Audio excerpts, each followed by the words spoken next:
If you're a big fan of Frost, then you are in luck, because this week's episode of The Flash was all about Frost. It really brought her story to a head and really got to explore her character, and I really enjoyed it. I really enjoy when we get to take a break from the main character and get to explore these side characters more, like literally what we just got a couple days ago with Black Lightning, how the whole episode was about Painkiller, and that was setting up the spinoff. But still, I enjoy seeing more of a spotlight put on these side characters. So I really enjoyed this episode. It was a nice breath of fresh air, and it had a cool storyline. It had some cool character development for Frost, and yeah, so I really enjoyed it. But anyways, guys, if you haven't seen the episode yet, spoiler warning for The Flash Season 7, Episode 7, Growing Pains.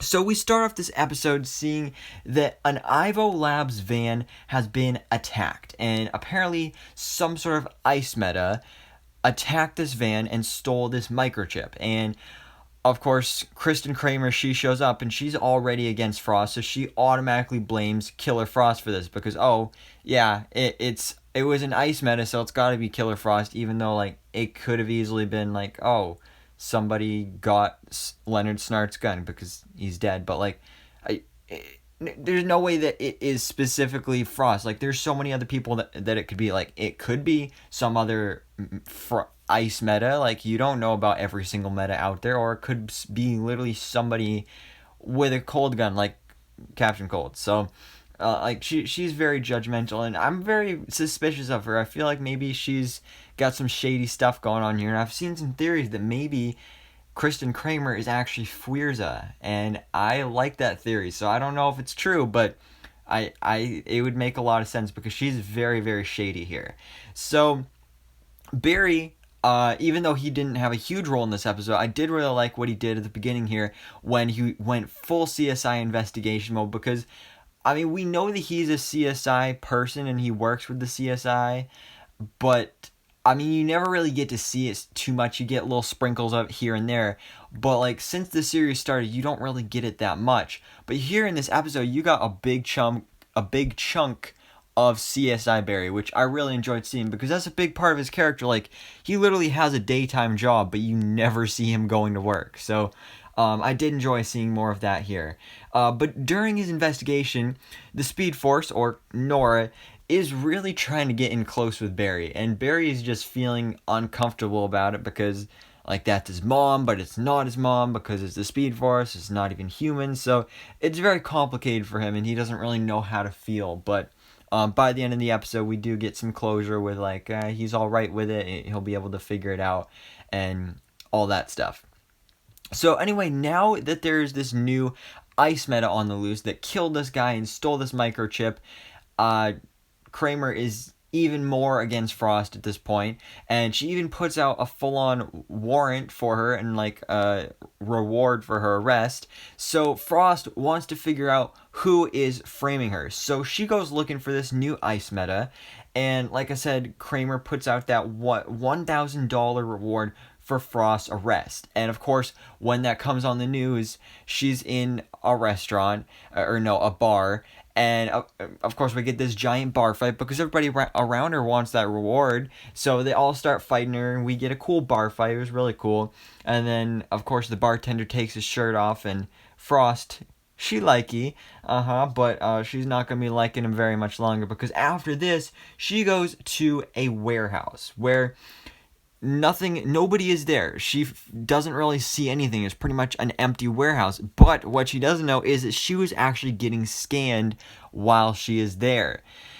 So then we later see in the episode that when Frost goes back to the bar, because she sees that Mark, the bartender, is actually the bad guy. He is the one that killed that Ivo Labs guy. He is the one that stole the microchip. Turns out he's actually the one that created that microchip because he used to work at Ivo Labs.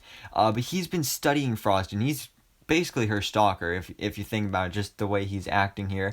So he's her stalker, and he's been studying her, and he's kind of jealous of her, and he gives us this story of, like, a couple years ago, he fell in the ice and he died, and then the ice somehow brought him back to life, and he didn't get powers from it or anything, so I don't really get what the point of that story was, but he still told us anyway. And since then, he's just been super jealous of Frost. Is like, oh, you have powers, but I don't, even though I fell in the ice and came back to life. So he's jealous of her, and he basically replicated her powers. That's what this whole thing was about here, with getting the microchip, with scanning her and everything, is that he has found a way to replicate her powers in these kind of like gloves. And this is when, of course, we get this battle, and he says, like, you can call me Chillblaine. And Chillblaine is honestly a stupid name, but this is an actual character from the comics. We heard about this casting a couple months ago, that this character was going to be on the show. And Chillblaine, honestly, is basically like a new Captain Cold, if you think about it, because Captain Cold, he's got like a cold gun. Chillblaine, he's got cold gloves. I don't know if that's the same way in the comics. I feel like in the comics, he might even have a cold gun too, but I don't really know for sure.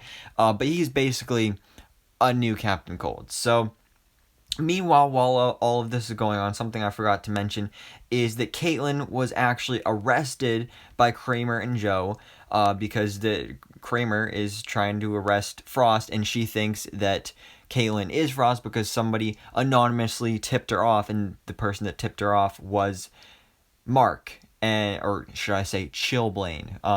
So, like I said, back to where we were in the episode with this big battle. So, it's Chillblaine versus Frost, and it's a really cool battle. You get to see them show off their powers. I do like how they differentiated their powers, how, like, Frost's ice powers are white, and then Chillblaine's powers were more of a, like, bright blue-ish tint to it. So I did like that to differentiate between the two's powers. So we get this cool battle, and then in the end, of course, Frost comes out on top, and she actually stabs an icicle through herself to be able to get to Chillblaine. And this was honestly a super shocking moment in the episode when I first saw it, because I was like, oh my god, did she just kill herself? Did she kill him? Did she really just earn the name Killer Frost? But no, because then Barry shows up as the Flash. He puts some bandages over Chillblaine. He's good, he's alive, and she has super healing powers, so she's good too. And then the day is saved. The Frost story comes to a close until, of course, Kramer shows up, and literally, like, a couple seconds ago, she said, like, oh yeah, I recorded all this here, so there's all the evidence to prove that I'm not guilty. And then Kramer shows up, and she's like, well, I'm gonna turn myself in because I gotta pay for my crimes. Like, you literally just said you have evidence to prove you're not guilty. Although I get that it's because she wants to pay for her past crimes that she actually did commit. So, yeah, that is the episode. We didn't get any setup or cliffhangers for the next episode, but this was the episode. And again, I really enjoyed it. I really like this exploration of the character of Frost, and I am disappointed that now she's going to jail, but as we see from the promo of next week, she's going to be showing up again, and she might be getting out soon. So, who knows? But I'm definitely excited to see more of The Flash Season 7. But guys, let me know your thoughts on this episode down in the comments below. And thanks so much for watching. Please drop a like if you enjoyed this video, and hit the subscribe button so I can keep you up to date on everything that goes on in the DC life.